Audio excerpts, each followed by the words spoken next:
마가복음 12장 35절에서 37절입니다. 세 절만 보도록 하겠습니다. 우리 한 목소리로 같이 읽도록 하겠습니다. 시작. 예수께서 성전에서 가르치실새 대답하여 이르시되 어찌하여 서기관들이 그리스도를 다윗의 자손이라 하느냐. 다윗이 성령에 감동되어 친히 말하되 주께서 내 주께 이르시되 내가 내 원수를 내 발 아래에 둘 때까지 내 우편에 앉아 있으리라 하셨도다 하셨느니라. 다윗이 그리스도를 주라 하였은즉 어찌 그의 자손이 되겠느냐 하시니 많은 사람들이 즐겁게 듣더라. 아멘. 이 새벽에도 주님 전에 찾은 여러분들에게 하나님의 은혜가 함께 하시기를 내 이름으로 축원합니다.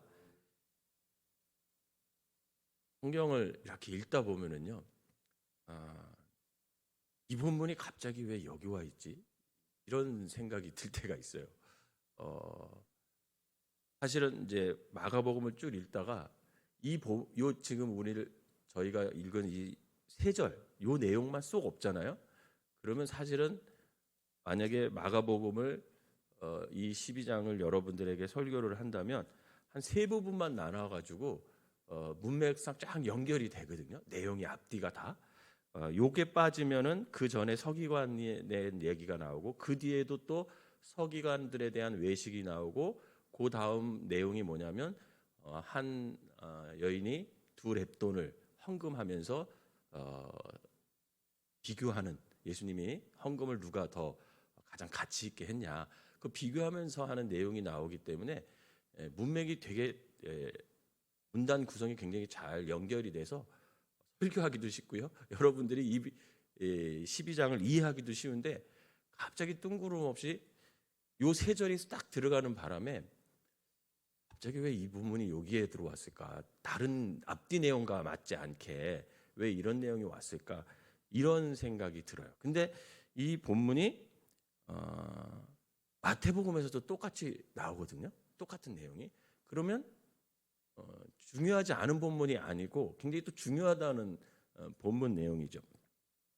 그리고 또 읽어봐도 여러분들과 오늘 제가 새벽에 이 시간에 좀 잠이 들깬 상태에서 읽어봐도 이 본문이 잘 이해가 안 될 때가 있어요. 이걸 왜 갑자기 여기다 써놨을까라는 생각이 들 때가 있습니다. 오늘 본문 보면 그동안은 예수님께서 질문을 받으셨어요. 항상 질문을 받고 그거 질문에 대한 답을 예수님이 하셨거든요.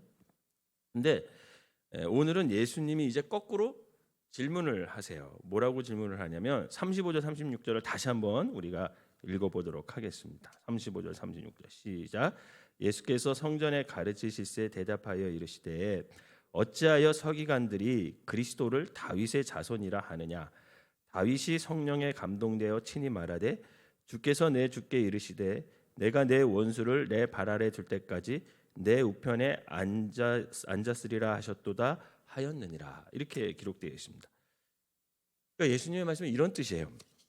서기관들은 메시아가 다윗의 자손으로부터 온다고 이렇게 말하는데 메시아를 가리켜 다윗이 내 주다 이렇게 고백했다라는 거예요. 여기까지는 이해하셨죠? 내 주라 이렇게 고백했다라는 거예요. 그래서 36절에 보면 주께서 내 주께 이르시되 이렇게 인용문을 썼거든요. 주께서 내 주께 이르시되라는 것은 첫 번째 여기서 주는 성부 하나님을 말해요. 성부 하나님을 말하고 두 번째 내 주께라고 할 때는 성자 하나님을 말하거든요. 즉 그리스도를 가리킨다고 할 수 있습니다. 즉 다윗이 그리스도를 가리켜 내 주라 이렇게 고백했는데 그 메시아가 어떻게 다윗의 자손이 될 수 있느냐 이런 뜻이에요. 이해가 되셨죠? 이 말씀은 사실은요 시편 110편 1절 말씀이에요. 다윗이 그러니까 결국 이 질문의 핵심이 뭐냐면 메시아가 누군지를 바로 알아야 된다 이런 뜻이에요. 그리스도는 단지 다윗의 자손으로 와 있는 어떤 한 인간이 아니라 다윗 이전뿐 아니라 창세 이전부터 계시는 하나님이다. 이런 거를 예수님이 말씀하고 싶으신 거예요. 당신은 다윗의 자손이라고 서기관들이 말하지만 그게 아니다라는 거예요. 태초부터, 창세 이전부터 당신은 하나님의 아들로서 성자 하나님으로 존재했다. 이 말씀을 하시고 싶으신 거죠. 즉 그리스도이신 예수님은 다윗의 주님으로서 완전한 하나님이시다. 이런 걸 얘기하고 싶으신 거예요. 골로새서 1장 15절에서 16절 보면 이런 말씀이 있어요. 제가 읽어드릴게요. 그는 보이지 아니하는 하나님의 형상이요 모든 피조물보다 먼저 나신 이시니 만물이 그에게 창조되되 하늘과 땅에서 보이는 것들과 보이지 않는 것들과 혹은 왕권들이나 주권들이나 통치자들이나 권세들이나 만물이 다 그로 말미암아 그를 위하여 창조되었고 이렇게 기록되어 있어요. 즉 여기에서 골로새서 1장 15절 그가 누구냐면 예수 그리스도를 말하거든요. 그러니까 예수 그리스도는 모든 피조물보다 먼저 계셨다라는 거예요. 그리고 그 창조된 하늘과 땅 보이는 모든 것들 이전, 심지어는 왕권, 어떤 주권, 통치자, 권세 그 모든 것보다 앞서서 계셨던 분, 그분이 예수 그리스도라는 겁니다. 오늘 본문과 같은 사건을 기록한 마태복음 22장에도 이 본문하고 똑같은 말씀이 기록되어 있거든요. 그 22장 46절에 보면 이 말씀을 쭉 했더니 한마디도 능히 대답하는 자가 없다. 서기관들 중에서 바리새인들 중에서 율법사들 중에서 한마디도 이거에 대해서 대답하는 자가 없더라. 이렇게 얘기가 나오거든요. 이 말은 무슨 말이냐면 그 당시 율법학자 서기관들은 메시아가 어떻게 메시아가 이 땅에 오는지 어떤 모습으로 어떤 목적으로 오는지 그거에 대해서 전혀 몰랐다라는 거예요. 그러니까 대답할 수가 없어요. 예수님이 이렇게 말씀하셔도 그저 그들은 다윗의 왕국을 꿈꿨던 거예요. 지금 이제 로마의 식민지로 살고 있으니까 다윗 같은 아주 그냥 이스라엘을 통일한 최초로 통일한 왕이 다윗이잖아요. 다윗같이 힘 있는 왕이 나타나서 로마에서 해방시키고 다시금 이스라엘을 좀 왕국을 좀 빛나게 해줄 사람, 그 사람이 메시아라고만 생각했지 영적으로 구원을 한다든지 하늘나라에 대해서 얘기한다든지 뭐 이런 거는 전혀 생각지도 않았던, 그러니까 메시아에 대한 개념이 주님이 말하는 메시아의 개념과 이스라엘 사람들이 기다리고 있던 메시아의 개념이 완전히 달랐다는 거예요. 지금도 그래서 이스라엘에서는 예수님의 신성을 믿지 않아요. 그러니까 유대교인들은 아직 주님이 오셨다고 얘기하지 않잖아요. 이스라엘뿐만 아니라 많은 믿지 않는 사람들이 성경에 기록된 많은 내용을 사실은 믿지 않고 거부하는 사람들이 많습니다. 사실 믿음이 없는 사람이 보면 성경에 믿을 수 없을 만한 내용들이 가득 차 있어요. 저희 어머니는 학교를 다니지 못했어요. 어머니는 지금 86세신데 초등학교를 나오지 못하셨어요. 그래서 글을 배우지 못했죠. 글을 배우지 못해서 글을 읽을 수가 없었어요. 근데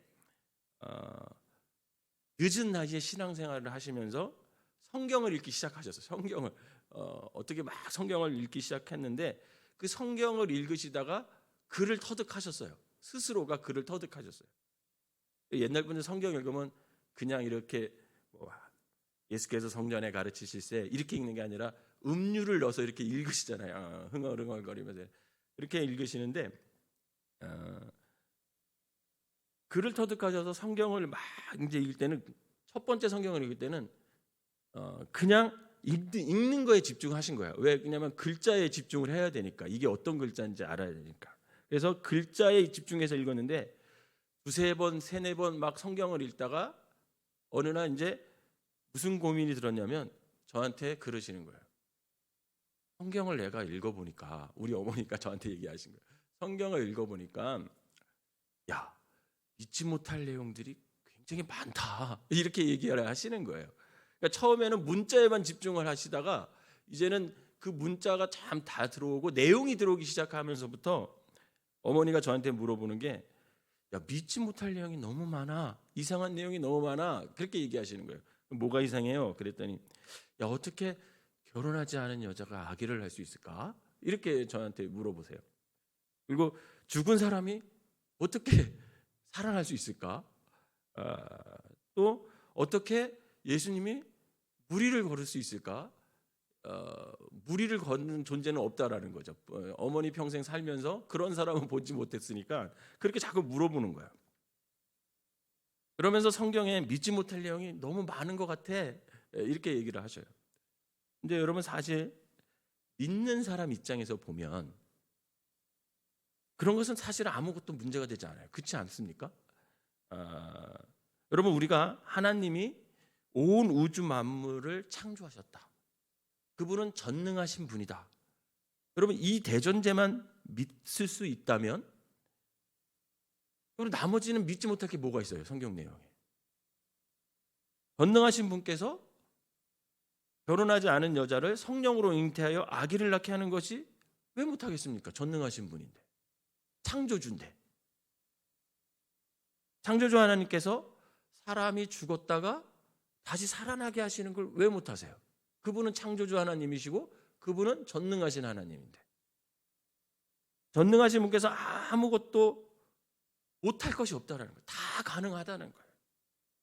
그래서 제가 어머니께 그랬습니다. 어머니, 믿음을 갖고 읽으시면 다 믿을 수 있다. 그냥 어머니가 갖고 계신 일반적인 상식으로 읽지 마시고 그냥 이것은 하나님의 말씀이다 생각하고 그 믿음을 사용해서 읽다 보면 그 말씀이 다 믿어지게 돼 있다고. 그리고 가장 중요한 것은 하나님께서 전지전능하시고 창조주 하나님이라 요거만 믿으면 못 믿을 말씀이 성경에는 없다고. 그렇게 말씀을 드렸어요. 그러면 결국 믿음은요, 결정하는 거예요. 결정하는 거. 뭐가 결정하는 겁니까? 여러분, 우리가 한번 믿는 것들을 한번 생각해 보세요. 여러분들이 알고 믿고 있는 것들을 생각해 보세요. 대한민국 사람들은 우리 민족의 시초가 누구라고 생각해요? 당군이라고 생각하잖아요. 그죠? 당군이라고 생각합니다. 그런데 지금 현재 살아가는 모든 사람이 당군을 만난 적 있을까요? 만난 적 없어요. 당군께서 쓴 역사를 뭐 읽은 게 있을까요? 없어요. 직접 당군이 말을 했던 거를 들은 적도 없죠. 근데 아닌데도 대한민국 사람은, 대한민국 민족, 우리 한민족은 다 당군의 시조다, 이렇게 얘기를 해요. 왜 그러냐면 스스로가 우리가 믿기로 결정한 거예요. 그렇게. 여러분, 임진왜란 때 우리 중에 이수신 장군을 만나본 적이 있으십니까? 없어요. 그죠? 없습니다. 그런데 그분이 왜군을 다 물리쳤다는 것을 직접 본 것도 아닌데 우리는 어떻게 해요? 그걸 믿어야 안 믿어요? 믿어요. 우리가 믿기로 결정했기 때문에 그래요. 왜요? 여러 자료와 학자들의 연구를 볼 때, 야, 이것은 틀림없구나 하고 내가 받아들였기 때문에 내가 그렇게 믿고 살아가는 겁니다. 성경도 똑같아요. 믿음은 결정하는 거거든요. 아무리 황당무계한 것을 어떻게 믿느냐, 이렇게 말할 수도 있죠. 그런데 그렇게 말할 것이 아니라 성경도 믿을 만한 증거가 너무 많기 때문에 100%가 아니라도 한 60에서 70% 정도 확실하다는 확신이 생겼을 때는 이것을 사실로 믿기로, 내가 믿음으로 고백하기로 결정하는 겁니다. 내가 믿지 못한다는 말은 믿지 않기로 한 것이지 그게 사실이 그 이전의 사실이 아니라는 건 아닌 거죠. 반면 믿고 있는 것은 내가 믿기로 결정한 거예요. 이 세상의 모든 것, 특히 과거의 역사가 다 그렇습니다. 내가 본 게 아니에요. 내가 경험한 게 아니거든요.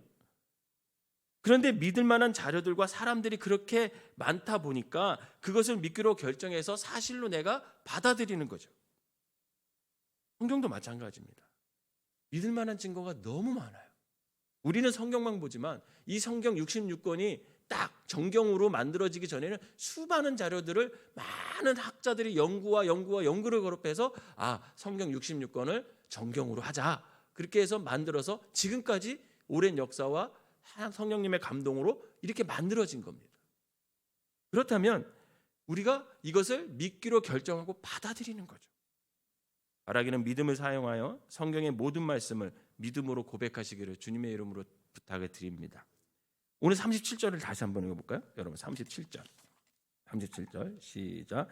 서기관이 37절 시작. 다윗이 그리스도를 주라 하였은즉 어찌 그의 자손이 되겠느냐 하시니 많은 사람들이 즐겁게 듣더라. 이 질문을 하시면서 예수님은 그리스도가 다윗의 자손이 될 수 없다 말하는 것이 아니에요. 그런 게 아니라 다윗의 주님으로서 완전한 하나님이시지만 또한 다윗의 자손으로서 완전한 인간의 모습으로 이 땅에 오셨다라는 것을 말씀하십니다. 예수님은 완전한 하나님인 동시에 완전한 인간임을 믿으시기를 바랍니다. 예수님께서 이렇게 말씀하실 때 거기에 모여있던 수많은 사람들이 즐겁게 말씀을 들었다, 이렇게 본문에 말하거든요. 그러면 거기에 있던 많은 사람들이 왜 즐겁게 예수님의 말씀을 들었을까? 이유가 있어요. 그들은 바리새인들과 서기관들에게 굉장히 무시를 받았던 사람들이에요. 그들은 그동안 종교 지도자들로부터 이렇게 배척된 사람들이에요. 그런데 그토록 당당하고 논리가 완벽했던 서기관들, 종교 지도자들이 예수님 앞에서 너무나 어리석고 바보 같은 모습이 되어버리는 거예요. 예수님이 대답하는 게 굉장히 하나님이시니까 대답 못할 게 뭐가 있겠습니까? 너무나 지혜롭고 너무나 완벽하게 그들이 대답 못할 정도로 모든 질문에 다 답을 하니까 이 사람들이 너무 마음이 좋은 거야. 예수님 말씀 자체가 통쾌하고 그들이 서기관들과 율법사들이 자기들을 무시했던 그런 사람들이 예수님께 아주 꼬랑지 내리는 모습을 보니까 예수님 말씀 자체가 너무나 즐거운 거예요. 그러나 서기관들은 전혀 즐겁지 않아요. 오히려 열받고 더 분노와 시기로 가득 차서 어떻게 하려고 합니까? 예수님을 죽이려고. 그런데 참 이상해요, 여러분. 여러분이라면 진리를 듣고 깨달으면 어떤 반응을 해야 돼요? 제가 어저께 어느 집사님이 떡을 내셨잖아요. 떡을 이제 바깥에 이제 싸놨어요. 제가 이제 일부 예배 끝나고 목사님 축도가 끝나면 빨리 나가거든요. 나가가지고 이제 떡을 다 뜯어 놓는데 어제 제가 목사님의 말씀을 딱 듣고 너무 감동을 받았어요. 준 서비스로 성도님들을 섬겨야겠구나. 그런 마음이 확 드는 거예요. 그래서 이제 또 1부 예배 끝나고 2부 예배 다 끝날 때쯤에 이제 제가 아동부 설교를 하고 내려와서 저는 이제 1부 예배 드렸으니까 성도님들이 이제 축도가 2부 예배 끝나고 나올 때 분명히 떡을 받아갈 거야.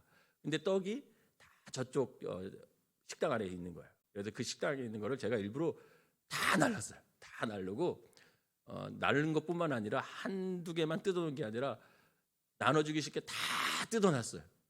왜 그랬을까요? 딴 때 같으면 그렇게 안 했거든요. 딴 때 같으면 한 2박스만 뜯어놓고 나머지는 나눠주는 사람들 보고 뜯으라고 이렇게 그냥 냅뒀을 텐데 다 뜯어놨어요. 왜 그랬냐면 그 말씀을 듣고 내가 간병을 받아서 맞춤 서비스를 해야겠다. 오늘 떡 나눠주는 사람이 좀 편하게 다 뜯어놔야겠다. 이런 마음으로 다 뜯어놨거든요.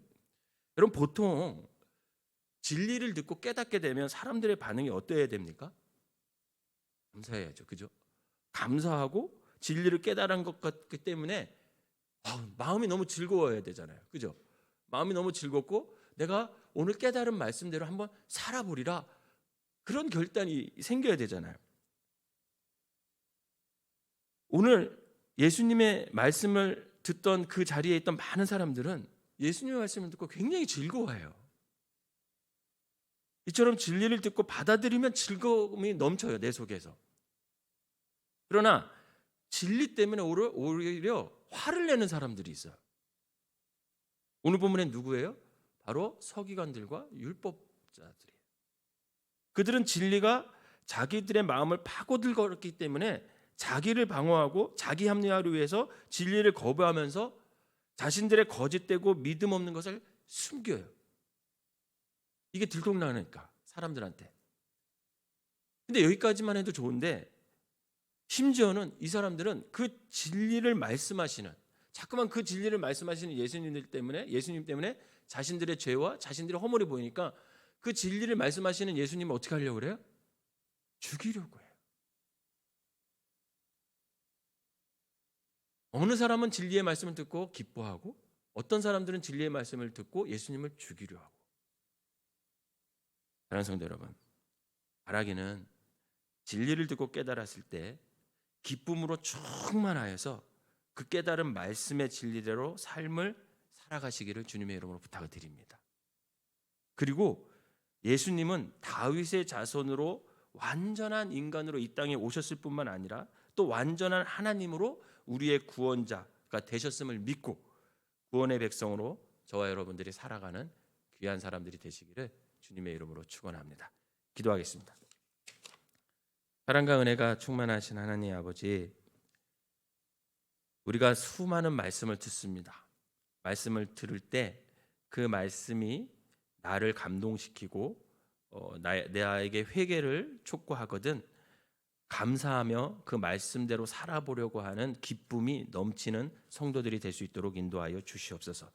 행여나 그 말씀 때문에 찔려서 주님을 더 멀리하거나 행여나 교회에 등지거나 그런 삶을 사는 것이 아니라 늘 말씀과 더 가까이 가서 그 말씀이 나를 이끌어가고 나를 변화시키도록 나의 마음을 활짝 열고 주님 앞에 나올 수 있는 우리 모두가 되게 하여 주시옵소서.